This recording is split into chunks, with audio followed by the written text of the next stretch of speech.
আর ইন্ডিয়ার থেকে ভাই আসছে যেহেতু ভাই আমার বৈশাখে তুলে দেওয়া যাক, গৃহস্থী তুলে দেওয়া যাক, ধান টান কাটতাছি, গৃহস্থীরে তুলে দেওয়া যাক। অবশ্যই। খেতের কাজ করতে পারেন? ধান, হ্যাঁ, তাহলে আমার গৃহস্থী তুলে দেওয়া যাক। কি কাজ কাম কি করেন ভাই?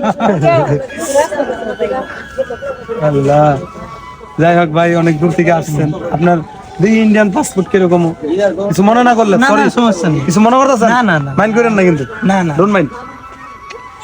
ইন্ডিয়া থেকে আসছে ভাই। পাসপোর্ট দেখবো আমরা, ইন্ডিয়ার পাসপোর্ট, কেউ মাইন্ড করেন না? পাসপোর্ট কইরা সবুজের সাথে দেখা করতে আসছে ইন্ডিয়া থেকে। ফ্রেন্ডলি দেখতাছি ভাইয়ের পাসপোর্টটা। যাও যাও, এদিকে যাও, যাও। আনাতে দাও পাসপোর্ট দি, এই যে পাসপোর্ট। এই যে Indian passport. Republic of India. এই যে ভাইয়ের পাসপোর্ট, ভাই হলো ইন্ডিয়ান নাগরিক, ভাই বাংলাদেশে আয়া পড়ছে, দেখছেন? যাই হোক, ভাই ঘুরতে আসছে তো ইন্ডিয়াতে নাকি আমার ভিডিও দেয় কম বেশ, কলকাতা এই জায়গায় বাংলা ভাষা তো নাকি? বাংলা